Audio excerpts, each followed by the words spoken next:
أعوذ بالله من الشيطان الرجيم. بسم الله الرحمن الرحيم.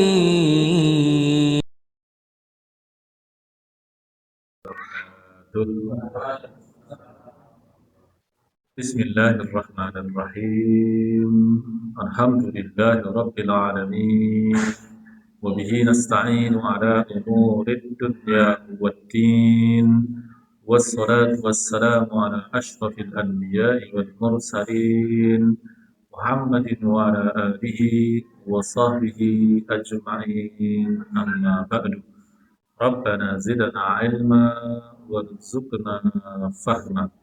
Allahumma anfa'na bima 'allamtana wa 'allimna ma yanfa'una wa na'udzu bika min 'ilmin la yanfa'. Allahumma taqabbal minna innaka antas sami'ul 'alim wa tub 'alaina innaka antal ghafurur rahim. Bapak Ibu sekalian yang dirahmati Allah, alhamdulillah pada petang hari ini kita bisa berada di rumah Allah Ta'ala ini. Alhamdulillah kita sudah menyelesaikan sholat maghrib bersama kita, dilengkapi dengan zikir, doa, sholat sunnah. Lalu kita sempurnakan, sekalian kita beriktikaf, kita tinggalkan sebentar urusan duniawi kita secara sengaja, ya. Lalu kita bertolabul ilmi, dan juga kita menanti datangnya waktu sholat selanjutnya. Bapak Ibu sekalian yang dirahmati Allah, terakhir kita ketemu tanggal 20 Januari 2026. Nah, Pak pun tanggal gangsal ya, bulan Mei 2020. Berarti 4 bulanan lah ya, kita bertemu.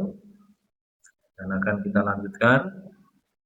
Dan yang perlu kami ingatkan pertama-tama adalah bahwa kita ini ada di rangkaian bulan suci atau Syahrul Haram.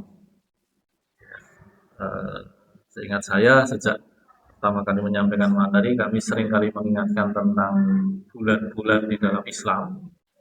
Dan itu menjadi salah satu pegangan kita untuk menjalani bulan-bulan tersebut. Sebagian ulama itu mengurutkan bulan-bulan yang utama itu apa saja. Sebagian mereka mengatakan yang paling utama itu Ramadan. Lalu kemudian yang kedua itu adalah Dzulhijjah dan Muharram. Lalu kemudian yang ketiga adalah Rajab serta Dzulqa'dah atau Dzulqa'dah. Lalu setelah itu bulan-bulan selain yang 5 tersebut. Nah, urutan bulan kedua dan ketiga itu adalah rangkaian bulan suci atau Syahrul Haram. Adapun yang sedang kita jalani ini, Bapak Ibu sekalian, adalah rangkaian bulan suci atau Syahrul Haram yang 3, yaitu Dzulqa'dah, Dzulhijjah, Muharram. Lalu kemudian apa yang perlu kita lakukan di bulan suci, di Syahrul Haram ini? Kita ingat betul ayat 36 dari surat Taubah, ketika Allah bicara tentang rangkaian bulan-bulan suci, Allah katakan fala tadlimu fihinna anfusakum. Jangan kalian mendolimi diri kalian di bulan-bulan suci tersebut. Apa maksud dari dilarang mendolimi diri? Tentu maknanya bukan kemudian kita boleh mendolimi orang lain. Jangan mendolimi diri, berarti boleh mendolimi orang lain. Tentu tidak begitu. Maksudnya adalah hati-hati dari perbuatan dosa di bulan. Saya mengingatkan diri saya sendiri maupun Bapak Ibu sekalian untuk menguatkan pertahanan dirinya selama bulan suci. Kalau mau aneh-aneh ditahan. Kenapa? Ibnu Abbas radhiyallahu anhu, adik sepupunya Nabi, turjumanul Quran atau juru bicaranya Quran, mengatakan bahwa bobot dosa yang dilakukan di bulan suci itu lebih berat.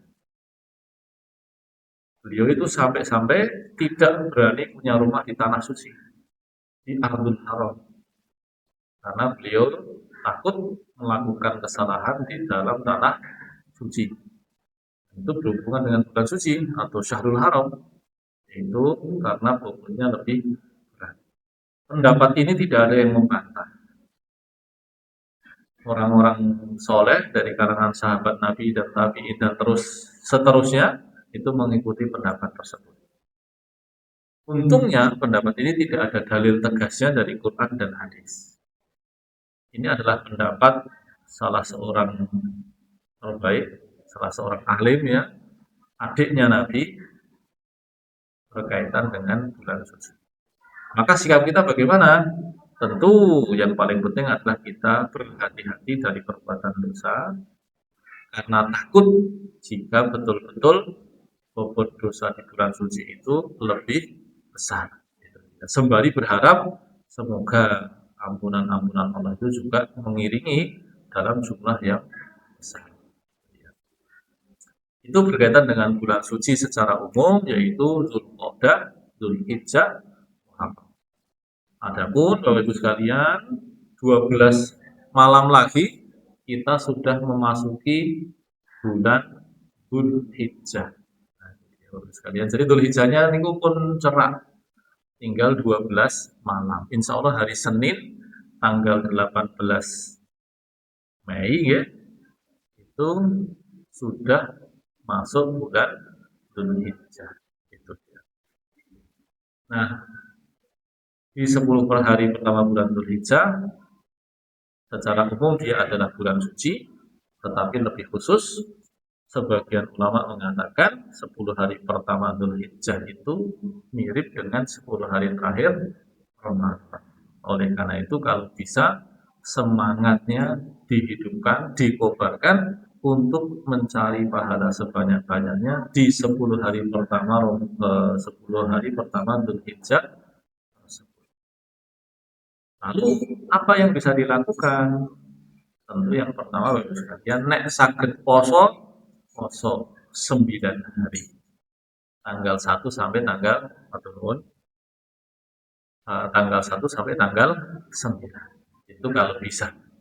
Nek boten saged 9 nggih 8. Boten saged 8 nggih 7. Boten saged 7 nggih 6. Boten saged 6 5. Boten saged 5 4. Nah, iso 4 3 2 1. Setunggal napa? Nggih, leres hari Arafah tanggal 9 Dzulhijjah. Tapi meskipun sangat bersemangat, ampun nganti pocone 10 dina nggih. Amargi tanggal 10 niku dinane nggo madang. Seperti perintah Gusti Allah madang, aja malah poso. Karena Idul Adha. Maka tanggal 10, 11, 12, 13 itu waktunya makan. Maka meskipun tidak selera makan, usahakan tetap makan ya sebagai bentuk memuliakan hari raya. Terus apa lagi yang bisa dilakukan selain puasa? Kalau bisa menghidupkan malam-malam harinya dengan memperpanjang atau memperbanyak sholat malam, lakukan. Apalagi kalau bisa menghatamkan Quran dalam 10 hari tersebut, hatamkan. Apalagi kalau bisa memperbanyak sedekah di 10 hari pertama tersebut, lakukan. Meskipun sedina ming biasanya 1000 dadi 5000, mboten napa-napa. Diundake mawon. Iku jadi 5000 gitu ya. Mencari keutamaan di sisi, termasuk apa? Memperbanyak takbiran. Nah, itu nggih, lebih tepatnya takbir. Itu Allahu Akbar, la ilaha illallah, Allahu Akbar, Allahu Akbar walillahil hamd. Itu diperbanyak sejak tanggal 1 sampai tanggal 13. Ada cerita yang sangat indah, yaitu apa? Ketika Nabi sudah meninggal, saat itu para sahabat itu sedang di pasar, lalu ada yang ingat, ini tanggal 1 Dzulhijjah. Lalu kemudian ada yang membaca tadi Allahu Akbar, la ilaha illallah, Allahu Akbar, Allahu Akbar, walillahil hamd. Lalu kemudian semuanya pada dengar, semuanya pada ingat, langsung mereka semuanya ikut bertakbir. Dengan saged numpak motor, nggih mungkin teng Bangsu, mantep nggih Allahu Akbar, la ilaha illallah, Allahu Akbar. Iku paling dipilih iki ngopo wong takbiran iki nggih. Meskipun itu sifatnya menghidupkan sunnah, menghidupkan.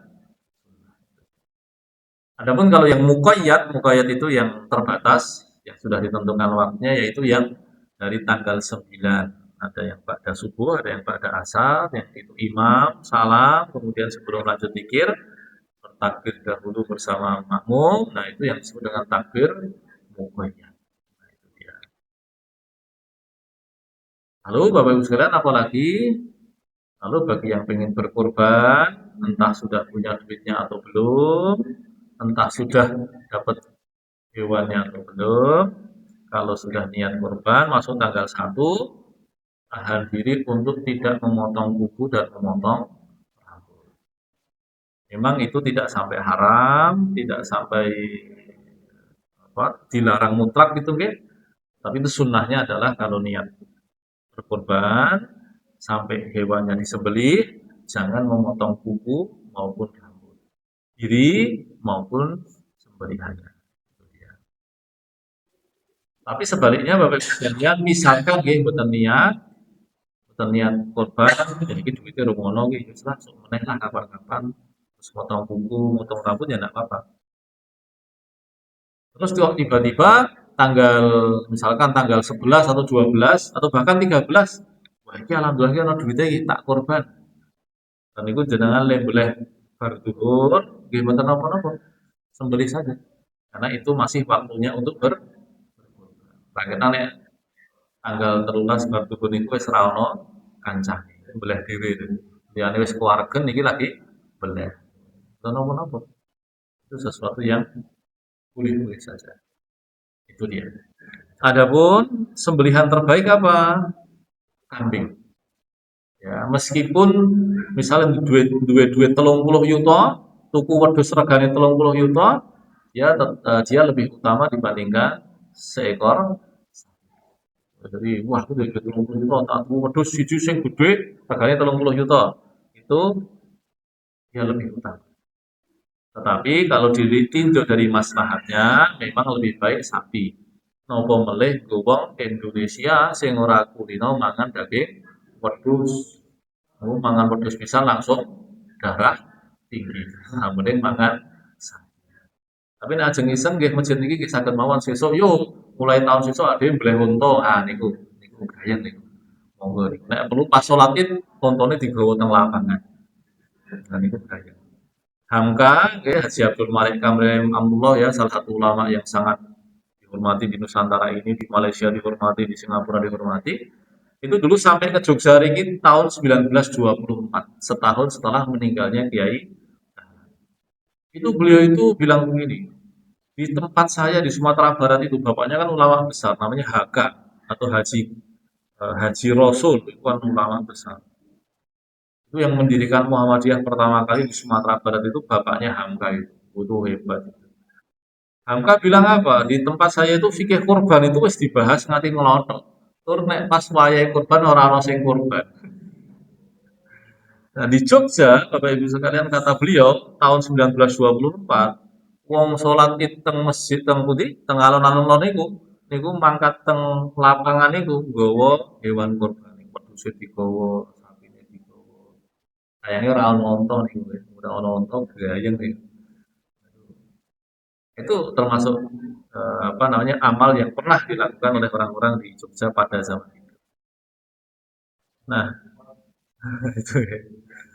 Nah, adapun kalau ini juga perlu disosialisasikan Bapak Ibu sekalian,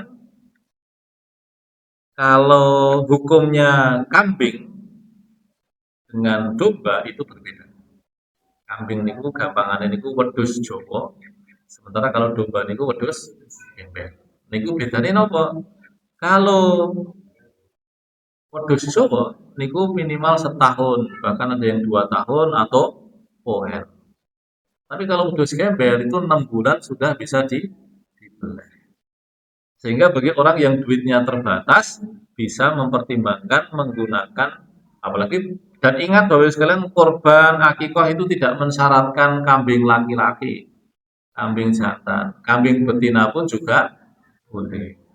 Jadi kalau mau kurban kok duitnya terbatas, yang duit sak yuto, siji setengah yuto, tumbas wedhus gembel 6 sasi diperboleh. Nggih. Nah, bahkan malah nyun sewu niku enak niku dagingnya isih empuk gitu nggih. Sementara nek wedhus niku wedhus Jawa 2 tahun, 2,5 tahun dagingnya halus gitu guys. Nah itu itu kelata itu. Itu termasuk perkara yang perlu kita sosialisasikan untuk memudahkan sebagian saudara muslim kita yang dananya terbatas. Begitu.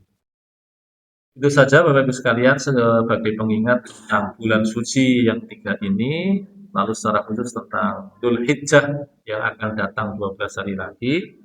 Semoga Allah mudahkan kita untuk memperbanyak kebaikan, kesolihan di 10 hari pertama Dzul Hijjah tersebut dan menguatkan diri kita untuk menghindari kemaksiatan selama bulan suci.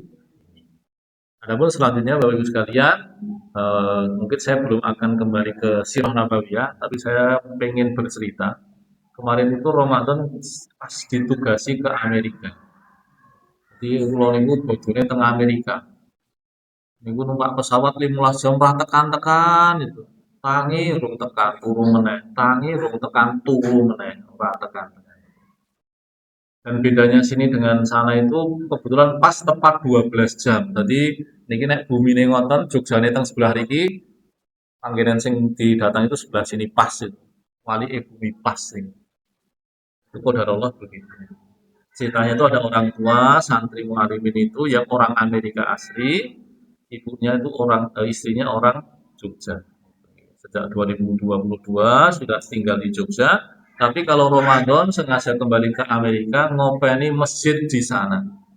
Nah, masjidnya itu kebetulan itu unik karena dia bekas gereja yang diubah dari masjid, tapi masjidnya itu jenenge Masjid Yesus. Itu dia. Jadi sebuah gereja Katolik usianya sudah 100 tahun. Tahun 2012 itu sudah kehabisan jamaah. Lalu kemudian dinego, akhirnya boleh dibeli tapi harus satu komplek dengan sekolah, rumah pendeta dan gereja dibeli. Alhamdulillah dimudahkan Allah. Lalu Juni 2014 gereja itu resmi diubah menjadi masjid. Masjidnya Masjid Yesus. Oke, itu begitu. Nah, lalu kemudian apa di antara catatan keislaman yang menarik, Bapak Ibu sekalian? Yang pertama adalah kami kebetulan berangkatnya dari Jogja, Jakarta itu darat, ya, jadi agak lama gitu, lalu Jakarta ke Manila, Filipina. Nah, Filipina ini dulu negeri Muslim, tapi karena penjajahan, akhirnya Filipina itu mayoritas dari Katolik, kecuali Filipina bagian selatan atau Mindanao, kalian Sulu, ya, itu alhamdulillah Muslimnya banyak. Ya, tapi tetap hitungannya sebetulnya masih minoritas juga karena hanya sekitar 60%, 50-60% di situ tok. Tapi kalau di keseluruhan Filipina itu angkanya juga nggak sampai tembus 10%. Lalu kemudian dari Manila itu terbang ke New York. Nah, kebetulan New York itu bukan Amerika yang dekat sini, bukan yang di sisi barat, tapi yang di sisi sana, yang menghadap ke Afrika. Nah, uniknya itu apa? Uniknya adalah berangkatnya itu Kamis malam jam 9 malam, sampai di sana masih Kamis malam jam 11 malam. Ini kan lucu toh, mangkat perjalanannya 15 jam, tapi tidak ganti hari, bahkan mengulang hari. Jadi selama 15 jam itu rasolat belas. Kan tidak ketemu waktu sholat baru, Pak. Nah kan tesih kemis, dalu tuh. Gak ketemu kemis, wong tekan riko itu tesih dina kemis bengi kok. Mangkate kemis bengi, tekan riko isih kemis bengi, bahkan jamnya relatif sama. Harap ketemu sholat nopo, subuh ya ora kelewatan. Zuhur asar maghrib isya ora kelewatan. Jadi tidak sholat sama sekali. Berbeda dengan ketika terbang arah balik, itu lucu sekali malahan. Kasusnya santri tahun lalu itu, karena arahnya itu dari New York ke San Francisco, terus ke Singapura. Itu terbangnya juga 15 jam. Tapi uniknya adalah dari sana hari Senin sampai Singapura ngerti-ngerti dino Rebo. Jadi ketika berangkat itu ono dino sing dilakoni tur ora diitung, tapi nek kasus Bali ini dibalik, ono dino sing ora dilakoni tur wis diitung. Iya betul. Jadi dinone ora dilewati tur diitung. Akhirnya apa? Yuk sholat tuh pilih rapel subuh duhur asar maghrib isya disolati tadi siji. Kenapa? Karena konsekuensi waktu. Karena hisapnya begitu. Nah, itu keunikan Bapak Ibu sekalian. Dan itu tidak terjadi dalam kasus kereta, kapal, itu nggak terjadi. Hanya terjadi dalam kasus pesawat karena pesawat bisa sangat cepat. Itu bisa begitu. Termasuk fenomena uniknya juga tentang sholatnya tuh pelaksanaannya Bapak Ibu sekalian. Bagi Bapak Ibu sekalian mungkin terbang yang kalau dinas kantor atau mungkin pernah terbang lama ya. Atau kalau yang secara umum orang kita tuh kalau terbang jauh mungkin ke tanah suci. Itu kan mungkin kalau dari Jogja itu mungkin 10 jam lah ya sampai ke Jeddah atau Riyadh ya atau Madinah gitu ya. Nah, pertanyaannya adalah pas teng pesawat niku, pas sholat niku bersucinya wudhu apa tayamum? Nah, ya. Pertanyaannya banyune enten mboten? Kan banyune enten kok tayamum? Itu satu. Yang kedua adalah pas tayamum ngangge nopo? Ngangge debu. Debune enten kok. Padahal kan kursinya pesawat itu kan sudah di vakum cleaner berkali-kali sehingga debunya sudah hampir tidak tersisa. Karena debu itu betul-betul sesuatu yang bisa dirasakan untuk dijadikan tayamum itu. Termasuk sholatnya itu duduk atau berdiri? Duduk gitu. Nah itu dia Bapak sekalian. Nah itu sebetulnya termasuk kejanggalan. Meskipun pendapat yang mengatakan sudah cukup dengan tayamum dan duduk itu pendapat itu juga sudah lumrah dipakai, nggih. Tapi di sebagian orang yang bermadzhab fikih tertentu itu mereka betul-betul hati-hati. Terus gimana? Ketika di pesawat itu tayamum dan duduk, tapi nanti begitu sudah sampai ke tempat tujuan, mereka mengkodok sholat atau mengulangi sholat secara sempurna. Itu ada yang seperti itu. Itu sebagai wawasan fikih saja. Jadi kalau panjenengan merasa cukup dengan tayamum dan sholat duduk, yang milih pendapat itu sekarang ya banyak gitu ya. Tapi kalau pengen tahu pendapat yang lebih ketat tadi itu. Jadi ketika waktunya tiba, itu tayamum bariku sholat nunggu, itu ya. Terus kemudian begitu sampai di lokasi mengulang sholat secara sempurna. Nah itu dia. Lalu kemudian termasuk tentang pesawat ya, kebetulan tuh berangkatnya itu pesawat Filipina, pulangnya itu pesawat India. Itu kira-kira panganannya halal betul Pak nih. Meragukan ya. Wah itu ketika dapat makanan tuh ya nego betul. Ada nggak makanan Muslim? Wah nggak ada Pak. Vegetarian ada nggak? Wah nggak bawa Pak. Adanya apa? Adanya daging sama ayam Pak. Ya sudah ayam. Tapi kemudian boarding ke santri-santri gitu. Sah dipangan ngawur gitu ya. Sing dipangan segone tok bae gitu ya. Itu ya itu namanya mencari madorot yang paling ringan. Karena meskipun saja nasinya mungkin sudah bercampur dengan sayurnya ya, bercampur dengan ya duduhe ngoten nggih. Tapi karena kalau nggak makan sama sekali ya tidak kuat, maka kemudian tetap makan tetapi dengan cara tidak memakan dagingnya gitu. Itu. Nah, lalu kemudian turunnya di kota New York, Bapak Ibu sekalian. Nah, di kota New York itu ternyata alhamdulillah imigrasinya mudah sekali, cepat lah. Bahkan polisi yang meriksa kami itu namanya Rahman. Oh, namanya Rahman ini berarti Muslim ini. Bahkan di bandara itu semakin banyak polisi perempuan berkerudung itu semakin banyak. Bahkan ada pas mau pulang itu saya sempat tanya, kamu Muslim ya? Oh iya saya Muslim. Gitu. Saya mau sholat gimana? Di luar Pak. Lah kan nggak bisa keluar. Oh iya ya. Sudah itu nanti Bapak silahkan cari tempat kosong gitu ya sholatnya di situ. Nanti saya yang jamin kata dia. Di kota New York. Jadi alhamdulillah Muslim itu semakin banyak. Bahkan di kota New Yorknya itu Bapak Ibu sekalian itu jumlah masjid itu sudah hampir 300. Adzan sudah keras. Gitu. Imam-imamnya banyak, orang berkerudung banyak, bercadar banyak, alhamdulillah.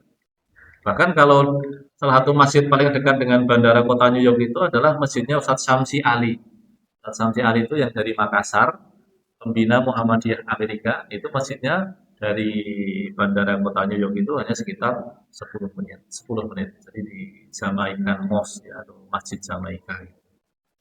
Nah, terus kemudian pas itu masih malam-malam Bapak Ibu sekalian, nah, kemudian kami ke lantai 3, ada penjaga loket itu kok berkerudung, tak parani. Aku muslim, oh ya muslim.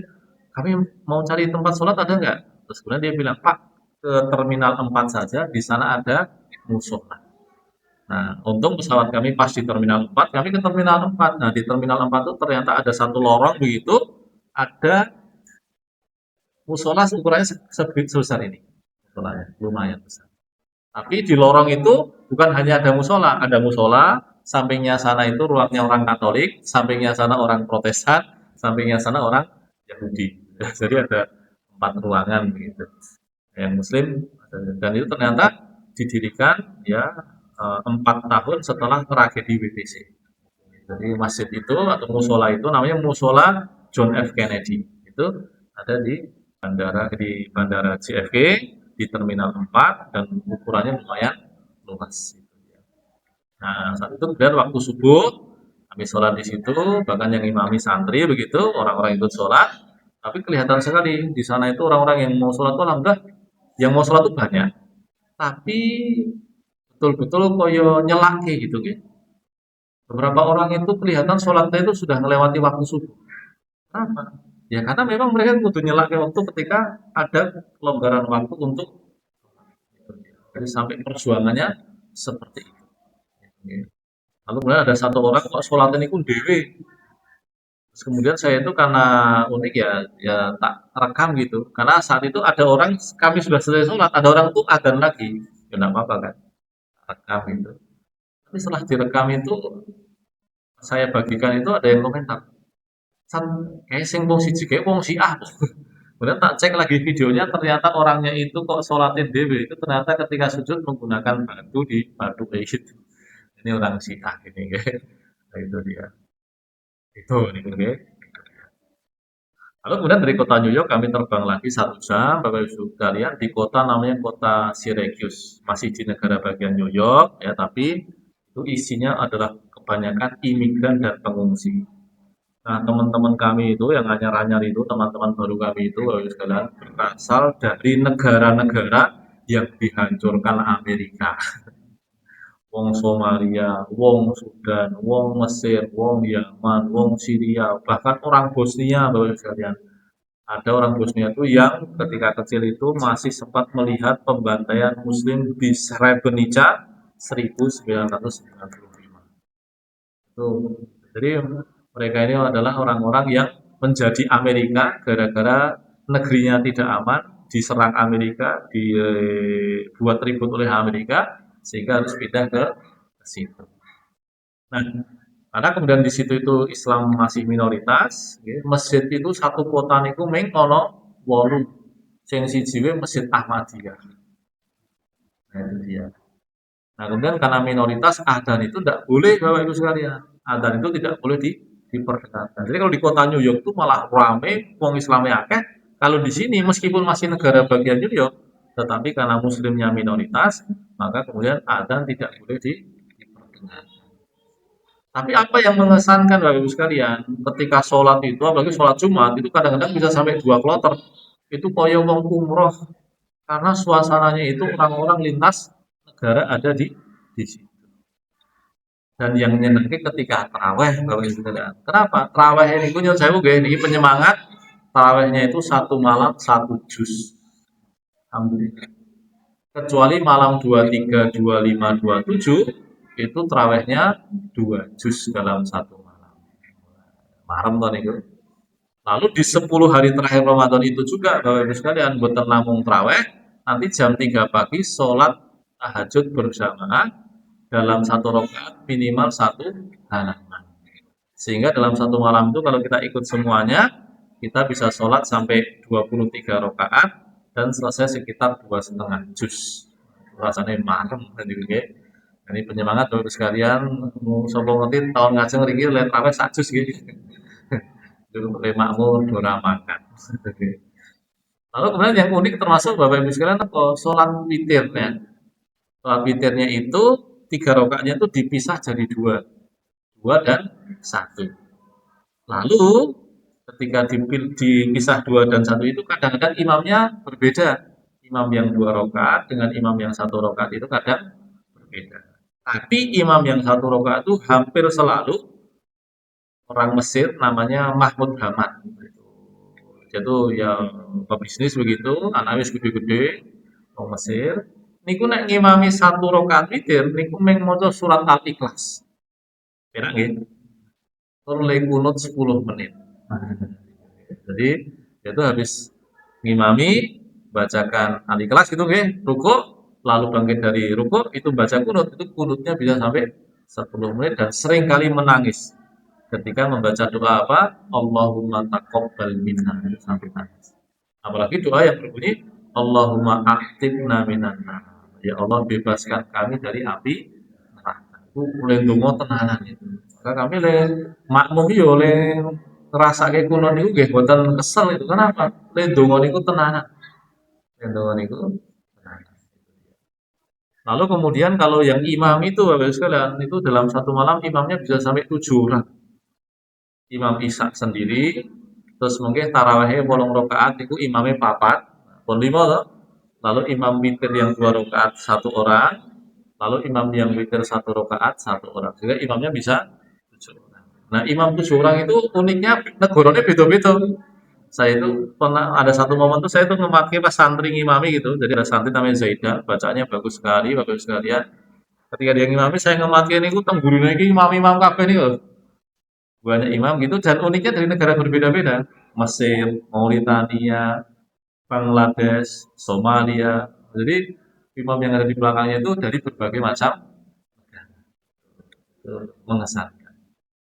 Nah itu kalau tentang tarawih gitu. Tapi begitu Lebaran pas sholat itu sampai 3 kloter, 4 kloter. Alhamdulillah. Lebaran niku sholat duhur dan selanjutnya uangnya wis sepi. Dan wis wah, wis kudu wektune Bali. Rezekinya kami sampai ke sana itu pas perang pertama kali bermula. Nah, ini batin so Bali ora iki. Nah, seminggu sebelum perpulangan di akhir Ramadan tiketnya dibatalkan karena pesawatnya pesawat wah so Bali ora iki. Lalu kemudian lagi dongo ngatur ya Allah Bali ya Allah ya Allah Bali ya Allah. Ternyata tiket alternatifnya itu yang tadinya adalah New York, Qatar, Jakarta diganti jadi New York, New Delhi, India, Bali. Jebule tenan lewat Bali. Dongone Bali niku artine Bali ngomah, malah jebule tenanan lewat Pulau Bali. Jadi orang lewat Jogja malah lewat Bali, saking Bali lagi balik teng Jogja itu dia. Nah, adapun di sana bagus sekalian suhunya itu setiap pagi itu minimal 0 derajat Celcius. Itu minimal. Karena biasanya bisa sampai -5, -10 gitu ya. Dan musim salju itu bisa sampai 6 bulan. Nek bejo nggih nek awan iku nyok 20 derajat. Tur mulai ngasar wis tinggal 5 derajat meneh, maghrib wis balik 0 derajat meneh. Itu seperti itu. Adapun yang namanya memakamkan pemakaman itu mahalnya minta ampun. Pemakaman itu di sana Bapak Ibu sekalian itu minimal sekitar 3.000 dolar, sekitar 50 juta rupiah. Itu makam wong siji itu minimal 50 juta bahkan bisa sampai 80 juta rupiah. Makam wong siji modalnya semonten itu. Dan yang lebih berat lagi nopo bagi muslim di sana itu kalau ada orang meninggal itu harus diurus oleh yang namanya funeral home. Funeral home itu rumah duka. Nah, rumah dukanya itu masih pakai cara Kristen. Sehingga nopo, nek ana wong mati, kok kantor ini lagi tutup, maka mayatnya diawetkan dan nunggu kalau sudah masuk. Nah, yang berat tambah berat nopo? Kalau ternyata praine niku prai dowo. Misalkan ada libur Cina atau libur negara gitu, nggih, itu liburnya seminggu, maka mayatnya itu diawetkan seminggu, baru dimakamkan seminggu kemudian. Nah, yang muslim itu sudah berusaha mengumpulkan duit, duitnya wis cukup, lemah wis ono, dan niku desain bangunannya pun enten, amdalnya sudah ada, maju ke parlemen, tahap 1, 2, 3 bisa dilewati, di tahap paling akhir hanya gara-gara ada satu anggota parlemen mengatakan nggak boleh, sampai detik ini belum bisa punya rumah duka sendiri. Beratnya seperti itu.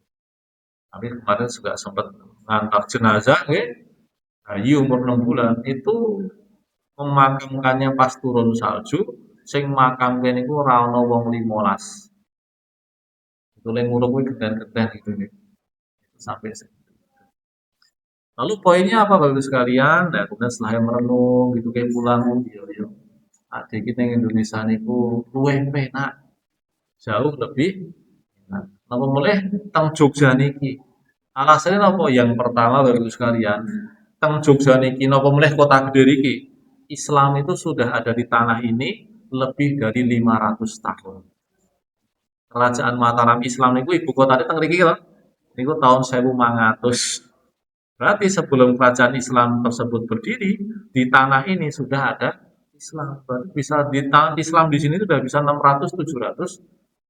Alhamdulillah. Yang kedua, muslim di sini niku mayoritas. Jadi ini arep ngajak sholat niku koncone oke. Ada loh Bapak Ibu sekalian, ketika Piala Dunia Brazil kemarin, itu ada satu orang mualaf, dia itu beberapa tahun itu belum tahu sing jenenge sholat jamaah. Karena dia muslim sendirian. Dia pertama kali merasakan sholat jamaah gara-gara Piala Dunia, akeh penonton sing teko, ono sing Islam, dhek dadi iso ngrasake sholat jamaah. Sampai segitu. Lalu kemudian karena kita juga mayoritas Bapak Ibu sekalian masjid niku oke. Nyun sewu nggih nek jenengan nyun sewu nggih telat teng masjid niki kira-kira masjid liyane tesih enten mboten? Wah kene iki telat komat teng sebelah kono jebule lagi ajar. Wah iso kari. Napa meneh kula teng Pura Blajan niku sak cabang Muhammadiyah Pura Blajan niku mung sak garis lurus saking ril Tegalrejo tekan SMSR iki sak garis lurus tok niku sak kecamatan niku. Masjide tirik-tirik lewat kene sebelah kono setelah lewat teng riku tinggal pindah. Makanan halal juga lebih mudah Bapak Ibu sekalian. Itu dia keuntungan kita. Termasuk apa Bapak Ibu sekalian? Termasuk yang kita syukurin itu apa? Di sini itu Jogja itu kan, Indonesia secara umum dan Jogja secara khusus, iklimnya niku penak, iklimnya itu sangat nyaman. Sak panas-panasnya niki niku pinten ten? Paling 35 derajat. Niku gak megah 35 niku nggih. Sak adem-ademe pinten? Nggih, paling 20 derajat. Nah, di sana itu Bapak Ibu sekalian, kalau di Syracuse itu suhunya bisa sampai -10 derajat Celcius, -15 derajat Celcius. Kalau musim panas, kalau di agak ke selatan dikit, itu kalau musim panas, panasnya bisa sampai 40 derajat, 45 derajat. Jadi ada ini kan tinggi-tinggi apa orang ketemu salju, sak panas-panasnya ya isih santai, sak adem-ademnya isih santai. Jadi kita sebagai muslim di negeri ini tuh kenikmatannya sangat banyak. Ya, jadi perlu kita syukuri. Adapun terakhir sebagai pengingat, ini Bapak Ibu sekalian unik ya. Saya tuh di sana tuh menginventarisasi buku-buku yang ada di masjid, tak amati, tak kumpulke, tak diteni gitu ya. Nah di sana itu ternyata terjemah Quran itu bermacam-macam. Bahkan saya kumpulkan tuh nanti apal saya siapa saja pengarangnya. Ada terjemah Quran yang ditulis sebelum tahun 1950-an, itu ada namanya Marmaduke Piktol, Abdullah Yusuf Ali, Haji Ahberi, itu sebelum tahun 50-an. Ciri-ciri terjemahannya itu apa? Indah, tapi tidak mudah dipahami. Karena memang berusaha menangkap keindahan bahasa Al-Quran. Tapi ada juga yang terbit setelah tahun 90-an, itu pengarangnya Faruqi Azamali, Fikar Ahmed, bahkan yang terbaru itu namanya Mustafa Khotob. Ciri-cirinya apa? Terjemahannya itu simple. Kenapa? Agar mudah dipahami oleh orang-orang yang mau belajar Islam. Nah, yang unik lagi nopo, Bapak Ibu sekalian, di sana itu kebanyakan terjemah Quran itu tidak ada tulisan Arabnya. Kenapa? Karena mereka orang iso maca Arab. Sementara kebanyakan non muslim itu pengen ngerti maknane Al-Quran. Makanya kemudian mereka mencari terjemah Al-Quran. Nah, Bapak Ibu sekalian, saya mengingatkan bahwa Quran itu yang paling penting itu bukan bunyinya. Tentu kita baca Quran bunyinya saja itu ada pahalanya, ada pengaruhnya. Tetapi yang paling penting dari Quran itu adalah maknanya, dan itu bisa kita dapatkan paling mudah dari terjemah. Dan sekedar info, Bapak Ibu sekalian, ketika Pangeran Diponegoro itu kalah perang, Belanda secara resmi melarang penerjemahan Al-Quran. Maka selama lebih dari 50 tahun, dulu terjemah Quran itu nggak boleh. Hingga kemudian muncul Kiai Soleh Darat. Kiai Soleh Darat Semarang itu gurunya Kiai Dahlan pendiri Muhammadiyah, gurunya Kiai Haji Hasyim Asy'ari pendiri NU, termasuk gurunya Kiai Munawir Kerapian. Nah, Kiai Soleh Darat itu suatu ketika ngajar Quran surat Al-Fatihah. Salah satu sing ngrungokke niku cah wedok jenenge Kartini. Nah, Kartini itu senajan wonge pinter, nggih, jadi Raden Ajeng Kartini itu juk komentar. Yai, nek ade niku maca Quran ngerti maknane juk pripun. Maka kemudian dia request kepada Kiai Soleh Darat untuk menuliskan terjemah Quran. Maka kemudian Kiai Soleh Darat menulis kitab terkenal namanya Faidur Rahman. Itu bukan hanya terjemah, itu bahkan sudah tafsir Al-Quran. Itu begitu. Nah, adapun kasus yang di Amerika tadi, Bapak Ibu sekalian, itu orang itu baca terjemah Quran itu bisa tenanan dan cepat gitu. Ya, tahun lalu sempat ketemu orang namanya Jul Hayward.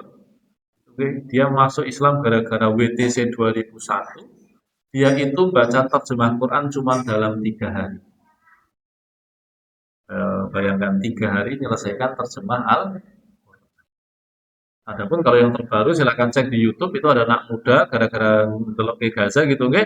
Dia itu membaca terjemah Quran, dia bilang sendiri, jadi dia bilang I read the translation of the Quran only in one sitting, only in 19 hours kata dia.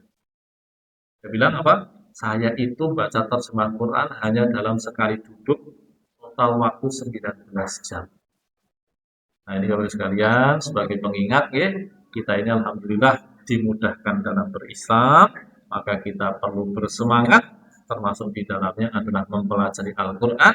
Kalau sudah bisa baca Quran baik, alhamdulillah, tapi sudah ataupun belum bisa membaca bacaan Quran dengan baik, jangan lupa bahwa yang namanya tompo ati niku maca Quran sak maknane, sak artine. Allah bersemangat untuk membaca terjemah Al-Quran sebelum nantinya membaca tafsirnya yang lebih. Semoga bermanfaat. Barakallahu li wa lakum wa sallallahu ala nabiyyina Muhammad. Assalamualaikum warahmatullahi wabarakatuh.